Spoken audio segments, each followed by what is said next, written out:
وانهر إن شانئك هو الأبتر. السلام عليكم ورحمة الله وبركاته.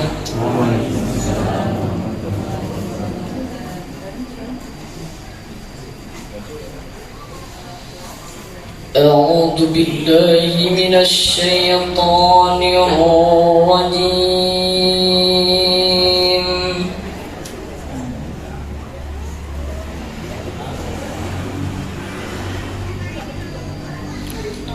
بسم الله الرحمن الرحيم. Itu musim lagi kan? وخلق الله السماوات والأرض بالحق ولتجزى كل نفس بما كسبت.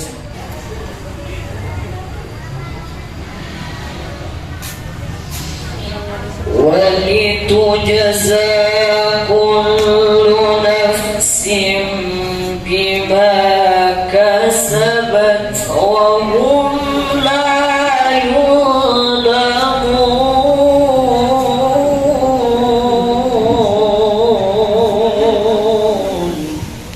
Yaitu penampilan terjemah lafziah yang insyaallah akan dibawakan oleh Ananda, Gibran dan Syablan, yang mana kedua Ananda ini masih duduk di kelas 7. Kepada Ananda, waktu dan tempat kami persilakan.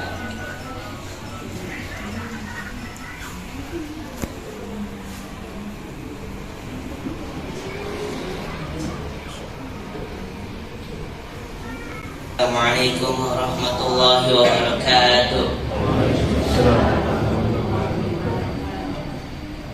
A'udzu billahi minasyaitonir rajim. Bismillahirrahmanirrahim. Masalukum kamasali, perumpamaan mereka seperti perumpamaan allazi istauqada nar, orang-orang yang menyalakan api. Falamma adha'at ma, yang telah menerangi sekeliling zahaballahu, Allah melenyapkan binurihim, cahaya yang menyinari mereka, wa tarokahum, dan membiarkan mereka fi dhulumati, dalam kegelapan, la yubsirun, tidak dapat melihat. Summum, mereka tuli, bukmun, bisu, umyun dan buta, fahum la yarji'un, sehingga mereka tidak dapat kembali. Au kasayyibin,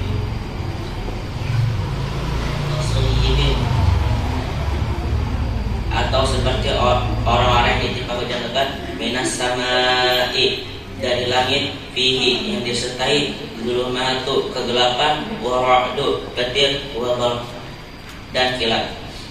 Yaj'aluna asabi'ahum,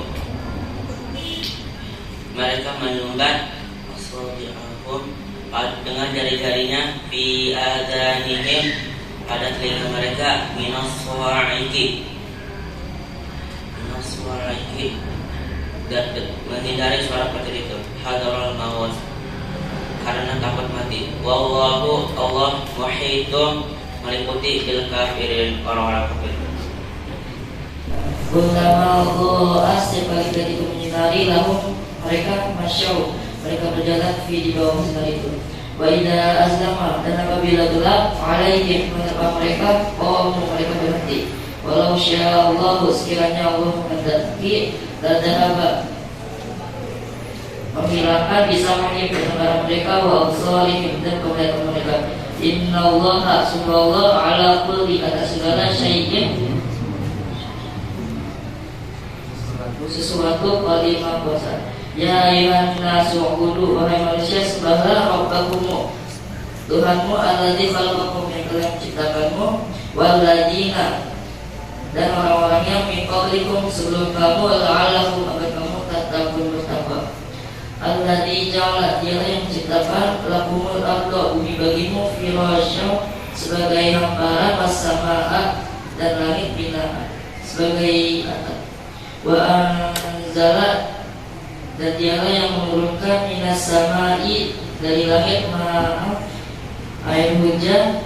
Makanya, maka teringat salah satu motivasi dari ulama al-arif billah, Syekh Abdul Qadir Al-Jailani. Beliau menyampaikan memotivasi, innal ghaiza bada'a qatran.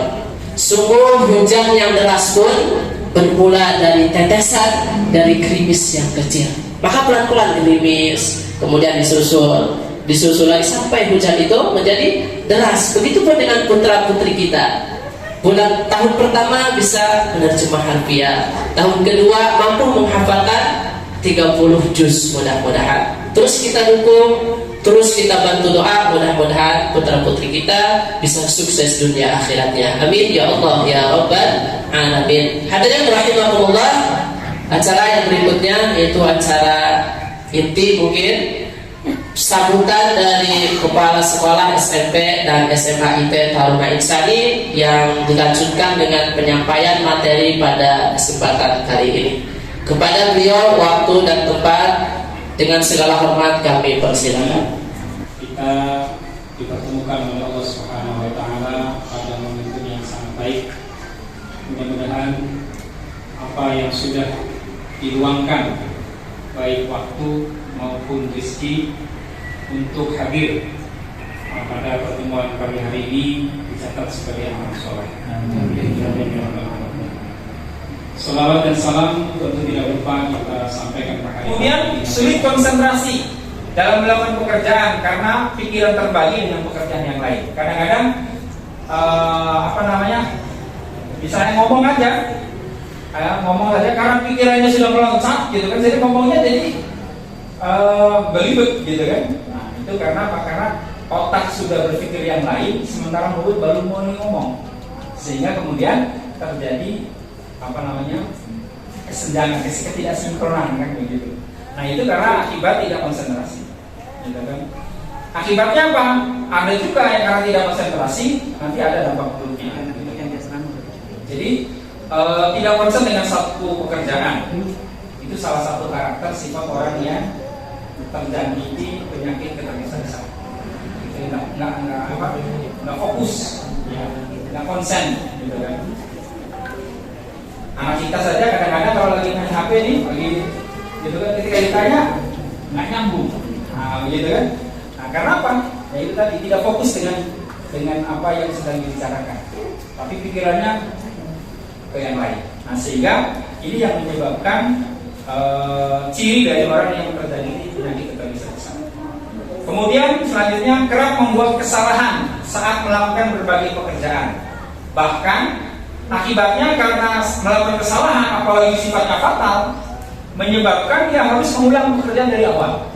Nah, sehingga kalau ini yang terjadi bukan efisien, bukan efektif, justru malah kemudian membuang waktu karena dia harus mengulang dari awal gitu kan.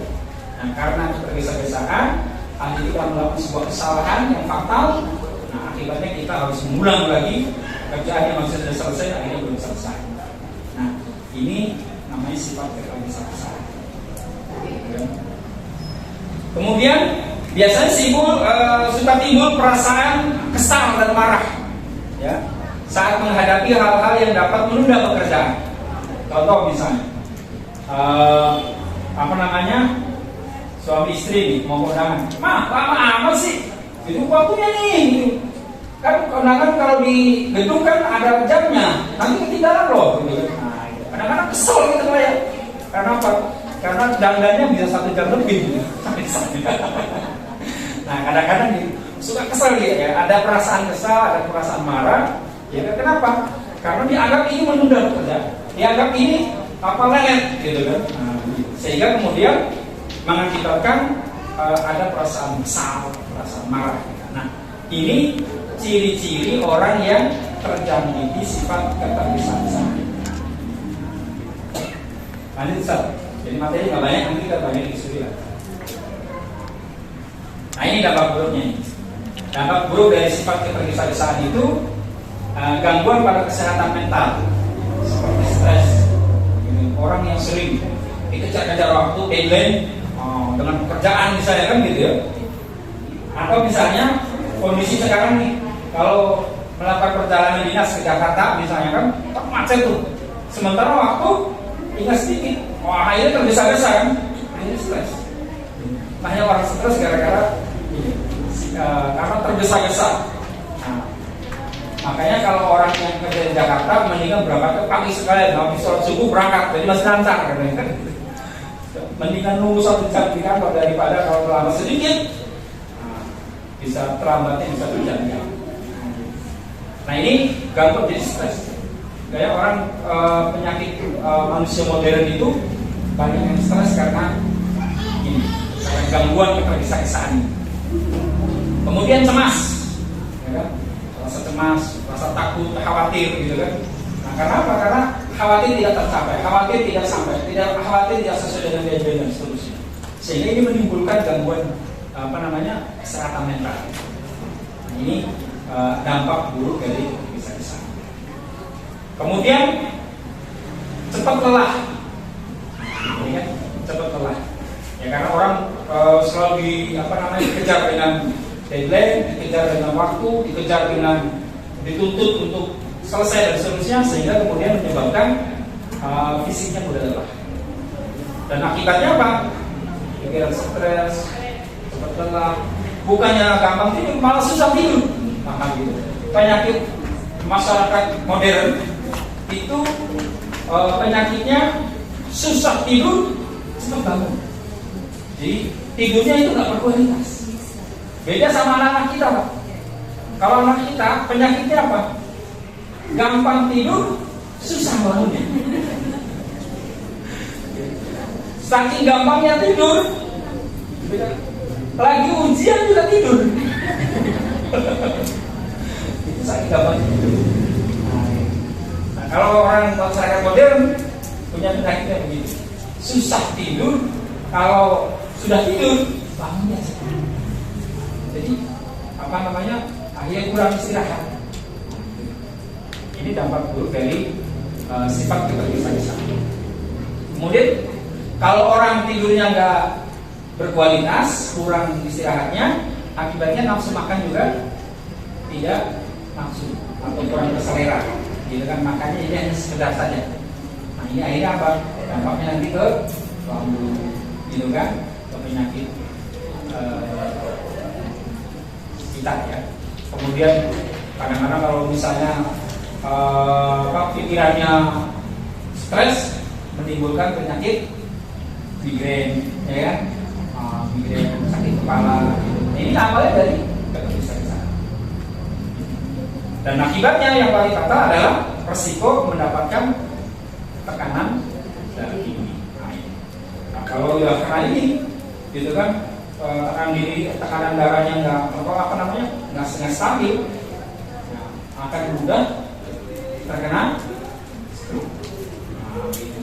Sekarang banyak orang yang masih muda stroke. Nah ini akibat dari awal mulanya dari sifat ketergesa-gesaan.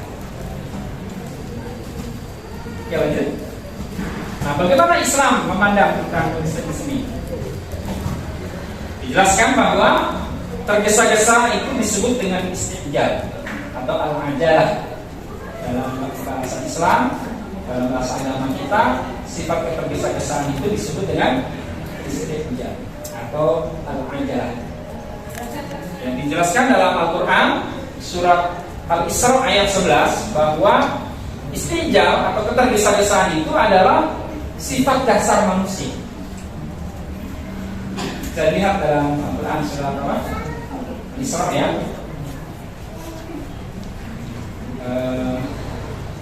Ini saya juga nggak hafal.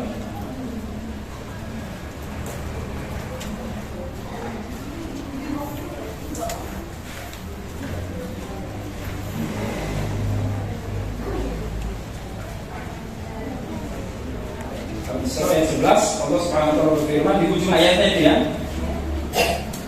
Wa kana al-insanu ajuba. Wakana dan adalah al-insanu manusia ajulan, ya, itu bersifat tergesa-gesa. Bahkan sampai saking memiliki sifat tergesa-gesanya, ada orang yang berdoa merasa doanya dari kabul-kabul. Ya kan? Percuma doa juga dari kabul-kabul sama Allah. Nah, itu akibatnya jadi fatal kan? Ya, tergesa-gesa ingin cepat dikabul sama Allah, padahal masalah kabul dan tidak kabul itu kan hak prerogatif Allah. Allah Maha tahu tentang kebutuhan kita. Jadi bisa jadi kita belum dikabul sama Allah karena memang ada hikmah di balik itu.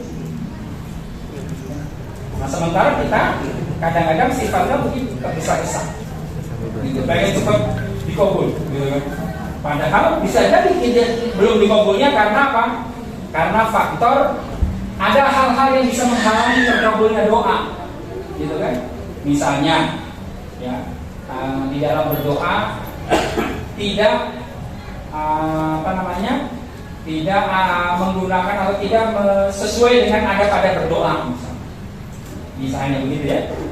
Kan dalam berdoa itu adabnya apa? Sekalian diskusi ya. Dalam berdoa itu adabnya kita ketika berdoa kepada Allah adalah yang pertama memuji dulu kepada Allah. Memuji kepada Allah. Makanya kan dalam doa biasanya diawali dengan hamdan na'imin, hamdan syakirin, hamdan yuwafi ni'amahu wa yukafi mazidah. Ya Rabbana lakal hamd kama yanbaghi li jalali wajhikal karim wa 'azimi sultanik. Itu kan pujian ya kepada Allah SWT. Nah, kemudian setelah memuji kepada Allah, ada yang kedua apa? Membaca salat. Kalau istighfar sebelum doa, ya, sebelum doa biasanya istighfar dulu ya. Astagfirullahaladzim. Artinya supaya hati kita bersih, jiwa kita bersih dengan istighfar. Setelah istighfar baru dulu. Adabnya memuji kepada Allah, kemudian itu bersolawat. Bisa jadi kita doanya belum dikabul karena pada saat kita berdoa kita tidak menyelipkan sholawat kita kepada baginda Rasulullah SAW. Ya, karena dalam hadis dijelaskan, inna doa, sesungguhnya doa mauqufun, terhenti, baina sama'i wal ardi, antara langit dan bumi. Kata Rasulullah, la yas'adu anhu syai'un, dan dia tidak bisa mengangkat doa sampai kepada Allah sesuatu apapun. Hatta tusolliya ala nabiyyika, sehingga engkau ya membaca sholawat atas nabimu, yaitu Nabi Muhammad SAW. Maka sekali lagi, orang yang berdoa kemudian dia tidak membaca sholawat kepada baginda Rasulullah, doanya nggak sampai sama Allah. Gimana mau dikabul sampai juga enggak, gitu kan? Misalnya ibu ngirim WA ke saya, gitu kan? Kok Ustaz dari balas-balas? Nggak tahunya apa? Saya kuotanya nggak ada, ya nggak akan nyampe, karena belum nyampe nggak bisa dibalas. Atau misalnya saya lagi memegang pay misalnya, karena belum sampai. Ketika belum sampai, maka akan menyebabkan doa itu tertunda. Jadi ada faktor-faktor yang menyebabkan doa itu tidak sampai. Terus kemudian yang selanjutnya adalah apa? Baru kita menyampaikan isi doa. Dan syarat doa yang bisa sampai kepada Allah ketika kita berdoa, kita juga pertama hatinya harus bersih, dan yang paling utama adalah makanan yang kita makan. Makanan yang kita makan itu berpengaruh besar terhadap sampainya doa kepada Allah Subhanahu wa Ta'ala. Dalam sebuah riwayat dijelaskan, innallaha thayyibun la yuqbalu illa thayyiban. Innallaha thayyibun, sesungguhnya Allah itu maha baik, la yuqbalu illa thayyiban, dan tidak akan menerima kecuali yang baik-baik. Artinya apa? Kalau dari diri kita ada unsur yang tidak baik, dari makanan, gitu kan? Dari sifat kita, karakter munafikan kita, hati yang tak bersih, maka itu menjadi penghalang untuk sampainya doa kita kepada Allah Subhanahu wa Ta'ala. Nah, oleh karena itu syarat-syarat doa ini, syarat-syarat terkabulnya doa ini harus terpenuhi kalau misalnya kita ingin doa kita terkabulkan sama Allah Subhanahu wa Ta'ala. Nah kadang-kadang sekali lagi seseorang itu nggak sabar, ya kan, nggak sabar dan cepat dikabul doanya.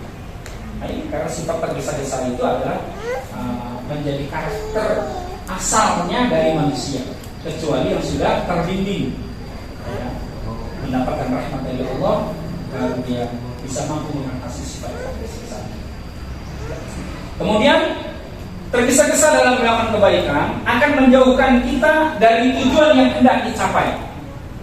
Jadi Islam memang kalau orang terburu-buru, kadang-kadang tujuan utama kita akhirnya malah tidak tercapai. Misalnya nih, kita mau berangkat, mau ikut tes misalnya, karena terburu-buru, akhirnya ada hal yang ketinggalan, misalnya apa? Kartu ujiannya, kan jadi fatal gitu. Akhirnya apa, tujuan nggak tercapai gara-gara masalah. Kan? Harusnya apa? Sebelum berangkat jauh dari sudah dipersiapkan dulu apa yang harus kita tulis dulu, ya perlu ada checklist, oh ini sudah ada, ini sudah ada, ini sudah ada. Itu namanya orang yang sabar. Jadi ini dulu di list dulu apa yang harus dipersiapkan.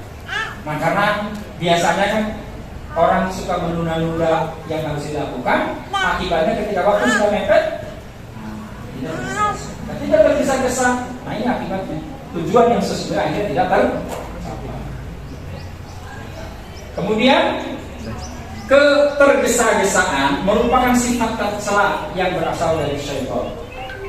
Ya, dijelaskan dalam sebuah hadis, An Sahal bin Sa'ad, ya dari Sahal bin Sa'ad, qala, ia berkata, qala Rasulullah sallallahu alaihi wasallam, telah bersabda Rasulullah sallallahu alaihi wasallam, al-ajalatu minasyaitan. Ketergesa-gesaan itu berasal dari ibu sholat gitu. Allah, pengen selesai. Itu di sini masuk. Tinggalan mobilnya, kan mau berangkat, ayo sambar. Nah, saya gitu. Nah, akibatnya apa? Karena di sini sholatnya dulu, akhirnya sholatnya tidak berkualitas. Itu namanya al-ajal. Itu namanya ketergesa-gesaan. Jadi setan itu memang membisikkan kepada kita supaya apa? Supaya semua serba cepat gitu. Nah, ini buru-buru tergesa-gesa. Nah akhirnya tidak tercapai tujuannya ini. Lanjut. Nah, ikuti dalam kitab Nasaihul Ibad bab 5, bab 5 perkara. Ya, sebagaimana yang diriwayatkan dari Hakim Al-Asam radhiyallahu anhu yang berkata sebagai berikut. Al-ajalatu minasyaitan. Ya. Tergesa-gesa itu berasal dari syaitan. Illa fi khamsatin. Kecuali dalam 5 perkara. Illa fi khamsati mawadi'an. Kecuali dalam 5 tempat atau 5 perkara. Fa innaha, karena sesungguhnya ajalah itu dalam hal yang 5 ini min sunani Rasulullah sallallahu alaihi wasallam, bagian dari sunnah Rasulullah sallallahu alaihi wasallam. Jadi boleh, ini ketergesa-gesaan yang dibolehkan dalam ajaran Islam. Jadi tidak semua tergesa-gesa itu jelek. Kan gitu ya. Jadi ada ketergesa-gesaan yang memang harus dilakukan karena itu adalah bagian dari sunnah Rasulullah. Apa itu? Yang pertama, menyegerakan dalam memberi makan kepada tamu jika ia menginap. Gitu kan?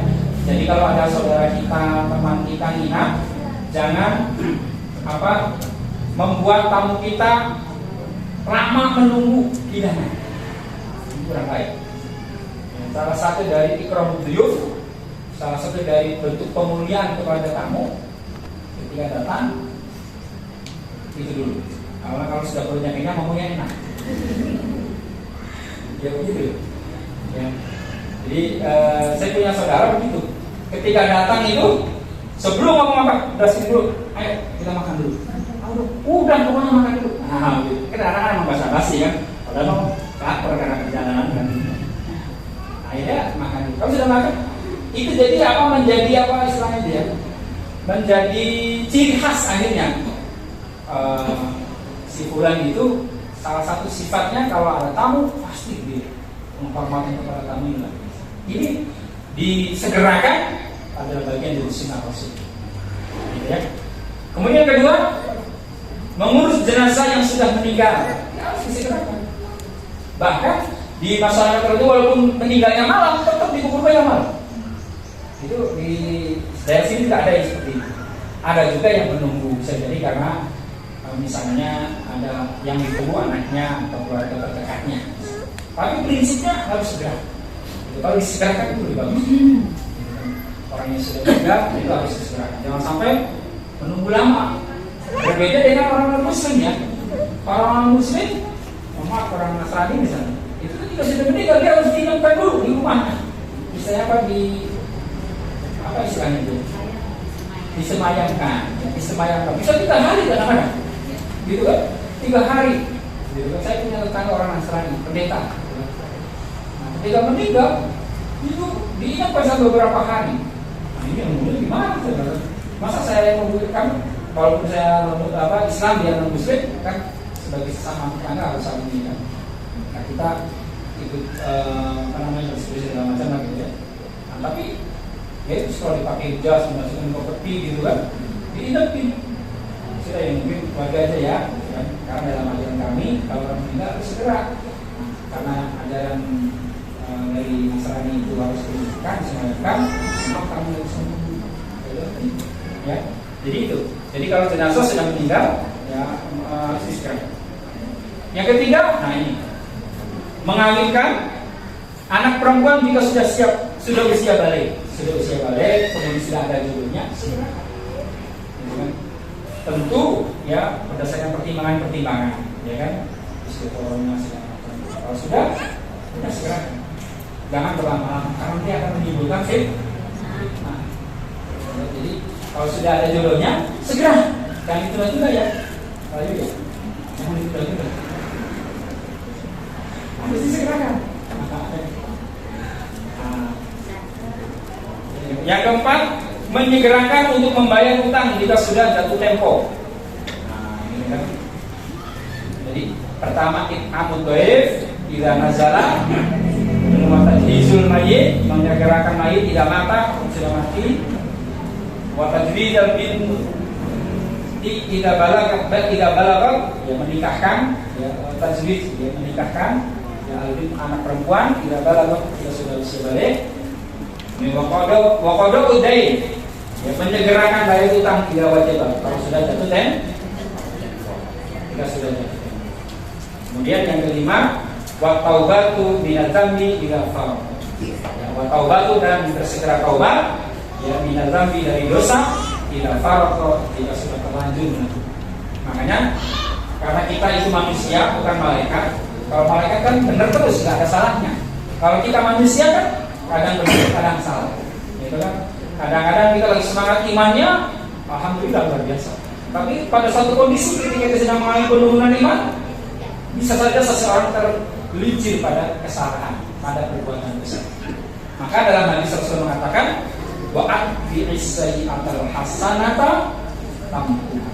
Dan inilah perbuatan burukmu dengan perbuatan baik, maka niscaya perbuatan baik itu akan menghapus kesalahan. Jadi memang dianjurkan begitu. Wa'at bi'isayyi'atal hasanata tamhuha. Diiringi. Jadi bentuk setelah bertaubat, menyadari bahwa itu adalah salah, istighfar kepada Allah, kemudian kita melakukan perbuatan baik, karena dengan perbuatan baik akan menghapus kesalahan. Dalam ayat itu dijelaskan innal hasanati yudhibnas sayyi'at. Innal hasanati sesungguhnya kebaikan yang kita lakukan itu yudhibnas sayyi'at, menghilangkan kesalahan dosa. Maka oleh karena itu ini 5 hal ini adalah ketergesa-gesaan yang dibolehkan menurut ajaran Islam. Jadi tidak semua ketergesa-gesaan itu dilarang, dibolehkan, dan bahkan itu bagian dari sunnah Rasulullah dalam 5 perkara, dalam 5 tempat. Lanjut, masih ada nggak? Nah, cara mengatasinya bagaimana nih? Cara mengatasi sifat ketergesa-gesaan. Maka yang harus kita lakukan yang pertama adalah membuat skala prioritas. Ya kita banyak urusannya kan. Bahkan sampai kata seorang dai, al-wajibat aksal minal awqat. Kewajiban-kewajiban yang harus kita lakukan itu lebih banyak dari waktu yang tersedia. Gitu. Karena begitu pekerjaannya begitu banyak. Tadi juga hampir saja saya yang hadir ke sana maksudnya. Jadi ketika saya sudah sampai sini, sudah ada janji bahwa ada pembubaran masjid mau mengukur arah kiblat. Kebetulan saya di kecamatan sebagai ketua Dewan Masjid Indonesia Kecamatan Bengkala. Sehingga yang kaitannya dengan urusan masjid, ya, arah kiblat, sertifikat, wakaf, kemudian izin operasional masjid dan sebagainya urusan dengan masjid di lingkungan Kecamatan Bengkala biasanya berorganisasi. Nah, tadi saya sangat dulu sudah mengukur arah kiblat dulu dengan teman-teman yang lain, sama dengan ketua MUI juga, tokoh masyarakat dan sebagainya. Akhirnya setelah selesai baru saya lanjut lagi ke sini. Jadi memang urusan kita begitu banyak, pekerjaan kita begitu banyak. Maka klasifikasi dengan skala prioritas itu kan mungkin ini ya. Ada perkara itu yang penting mendesak. Nah, gitu kan dia otaknya dari atas sebelah kanan gitu. Ke atasnya itu mendesak, ke bawahnya penting dan mendesak. Nah, ada juga yang mendesak tapi nggak penting. Nah, gitu kan. Atau ada juga yang penting yang tidak mendesak tapi penting. Nah, ada juga perkara yang tidak penting juga tidak mendesak. Nah, itu harus diklasifikasi. Sehingga dengan membuat skala prioritas itu kita bisa menentukan mana yang harus dilakukan. Gitu kan? Nah, dengan melakukan itu semua, maka waktu-waktu kita akan termanage dengan baik. Al-munadzam fi suhun. Gitu kan? Dalam segala urusannya kita tertata. Karena kita ada skala prioritas. Kalau kita nggak ada skala prioritas, nah ini akibatnya nanti tadi penyakit ketergesa-gesaan itu akan muncul yang mengakibatkan fatal. Kemudian yang kedua, harus menggunakan proses daripada hasil. Ya, saya kalau mengajarkan anak, ya itu harus dengan prosesnya. Tidak ujuk-ujuk misalnya caranya. Ketika beda kalau kita ngajar di bimbel, kalau ngajar di bimbel kan biasanya apa? Rumus seperti dalam misal, nah gitu biasanya begitu. Ya, tapi di sekolah nggak boleh begitu. Boleh juga disampaikan cara cepatnya, tapi prosesnya harus disampaikan. Bahkan kalau saya memberikan ulangan misalnya, dan saya background mengajarnya matematika, sertifikat saya matematika. Jadi saya itu gaduh-gaduh pendidikannya. D3-nya kimia analisis, S1-nya agama.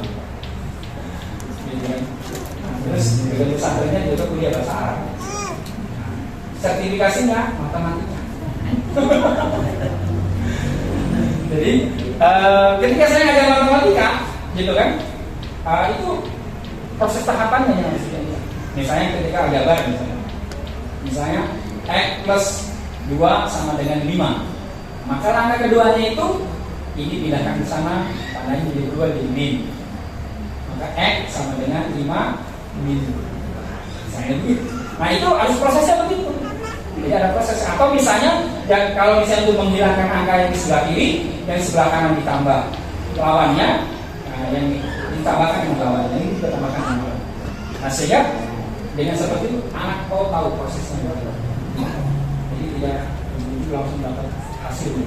Makanya kalau misalnya soal kuliah, saya akan melihat tuh prosesnya. Kalau misalnya prosesnya salah tapi jawabannya benar, nah ini nyonteknya.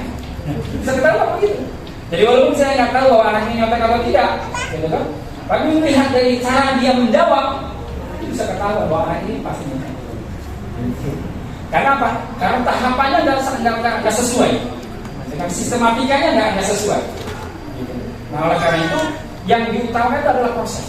Karena masalah hasil itu urusan, ya kan? Yang dinilai oleh Allah itu adalah prosesnya, gitu kan? Prosesnya. Nah, sehingga sekali lagi supaya kita menghilangkan ketergesa-gesaan, yang harus kita upayakan adalah prosesnya, bukan hasil. Gitu kan? Prosesnya harus terus sama kayak tadi misalnya kita mau berangkat untuk suatu pelatihan misalnya yang penting misalnya ujian tes masuk perguruan tinggi misalnya, maka harus teknis untuk apa yang harus dibawa. Prosesnya berarti ada proses. Video, pakainya apa, nah sehingga ketika prosesnya itu sudah dilakukan, maka hasilnya mudah-mudahan sesuai dengan harapan. Ya, belajarnya dan seterusnya.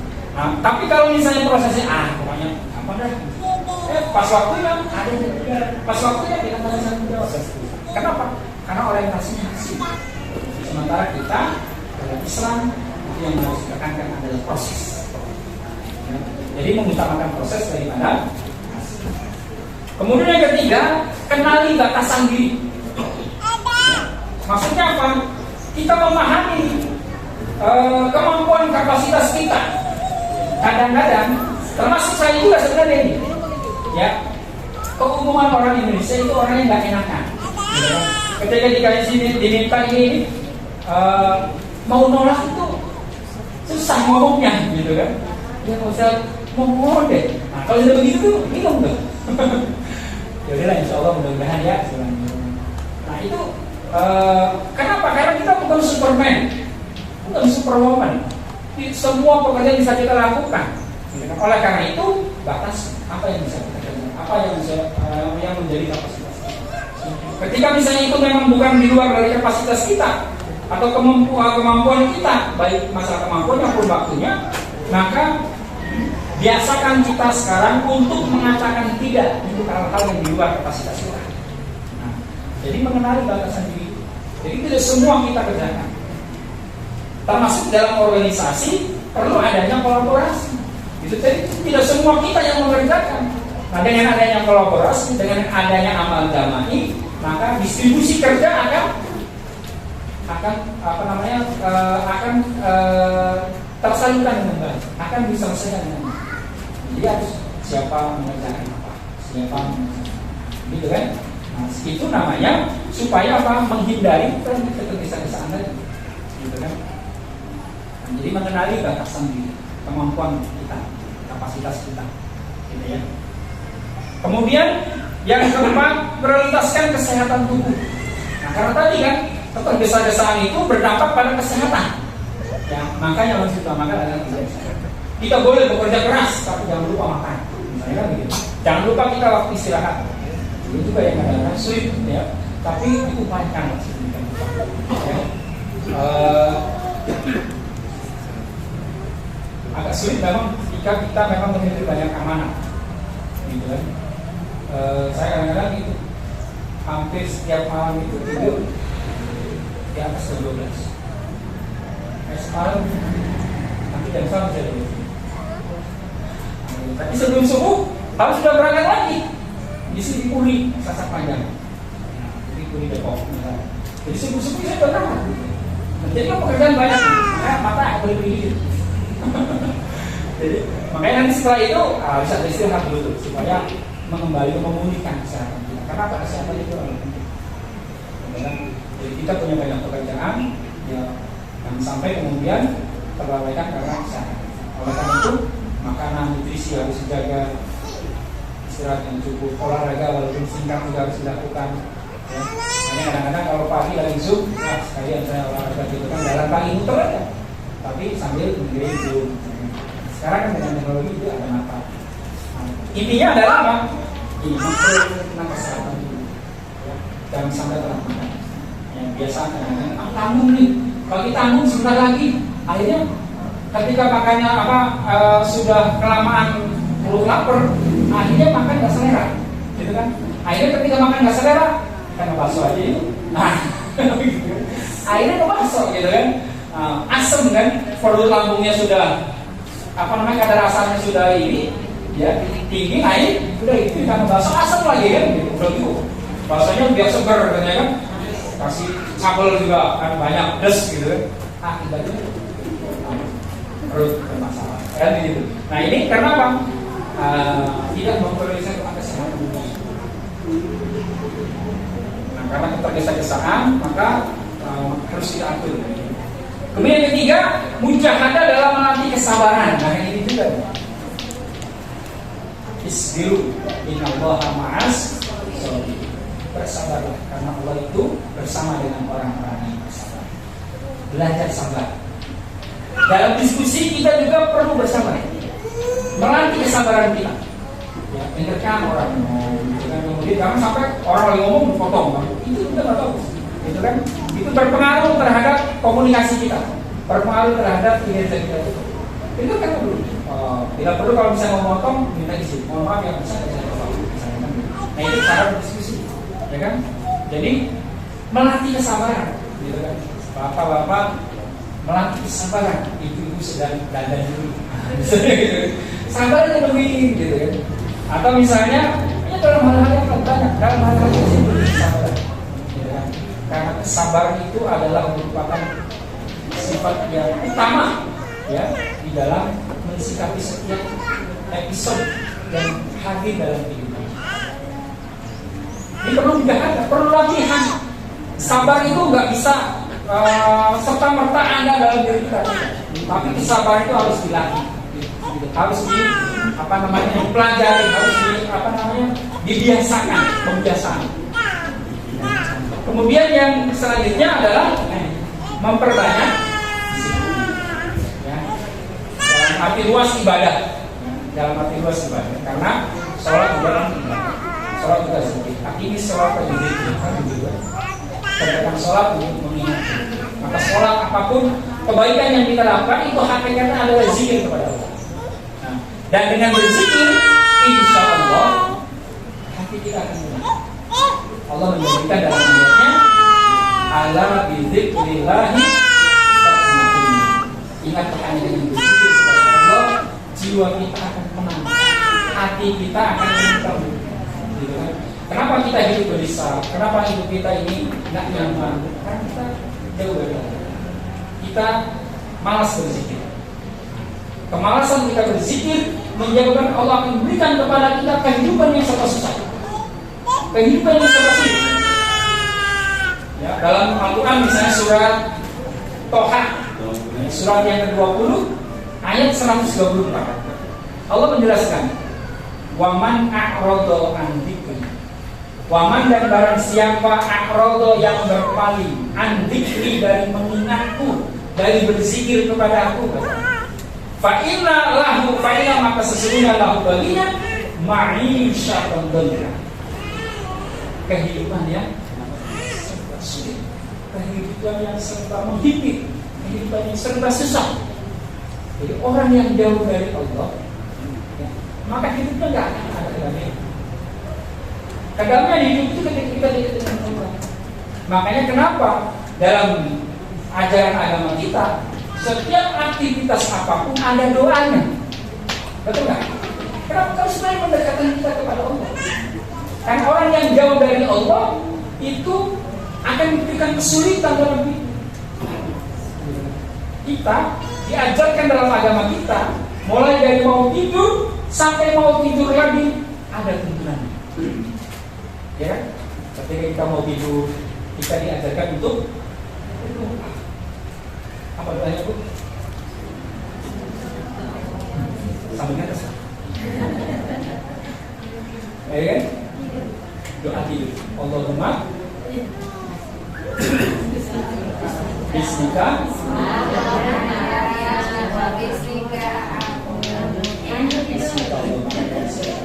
misalnya kan gitu kan, bismika dengan nama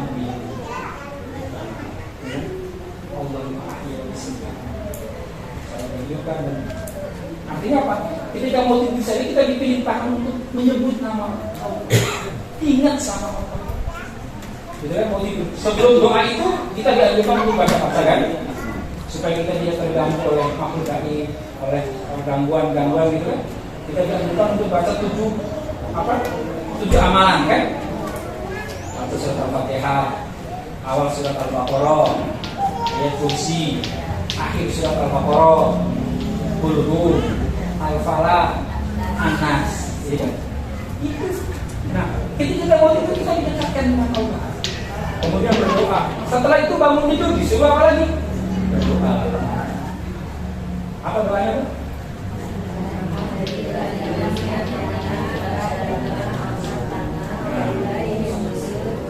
Ketika bangun diingatkan lagi sama Allah. Sudah bangun, kita mau bersih-bersih diri ini, masuk kamar mandi. Islam mau bimbing kita nggak? Langkahkan kaki. Sebelum masuk kita baca apa doanya?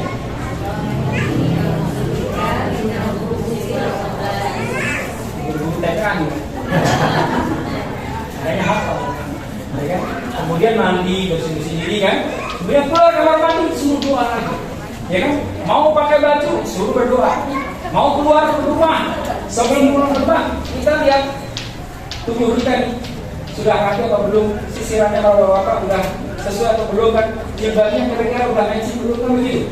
Nah, ketika kita mengaca, suruh berdoa.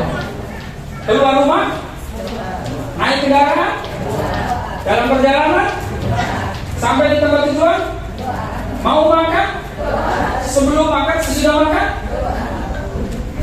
ya kan? Semua Al-Quran. Kenapa? Karena kita supaya dekat dengan Allah. Maka orang yang dalam kesehariannya dia lekat dengan doa-doa meminta kepada Allah, maka yang ada ketenangan, tidak akan tergesa-gesa, dia akan santai tapi serius. Itu kan bukan santai dalam arti lelet, bukan.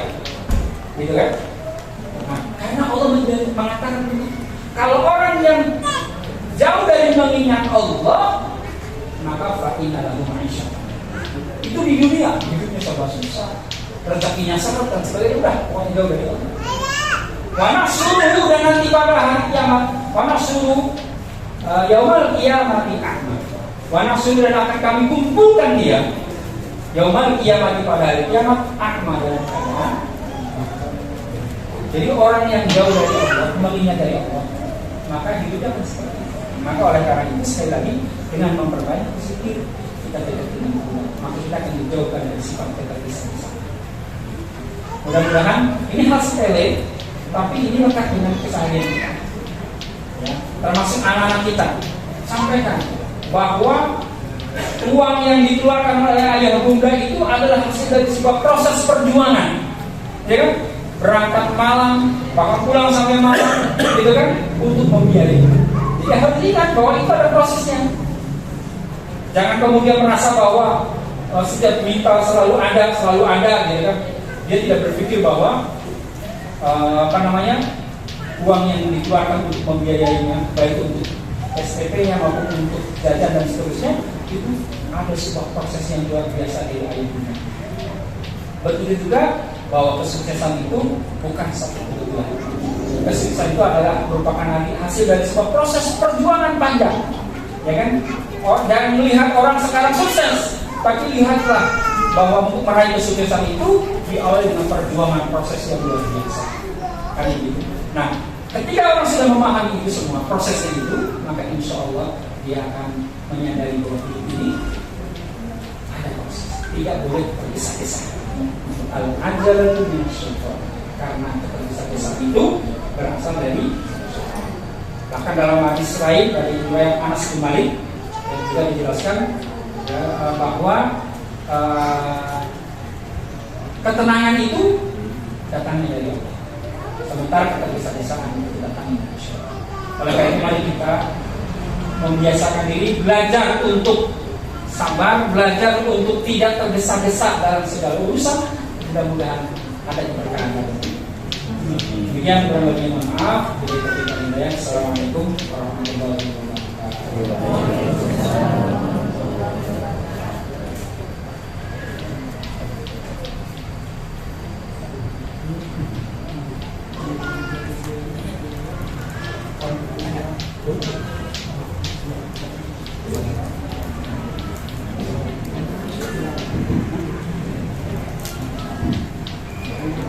Waalaikumsalam warahmatullahi taala wabarakatuh. Terima kasih kepada beliau Ustaz Priyanto MPD selaku kepala sekolah SMP dan SMA IT Taruna Insani.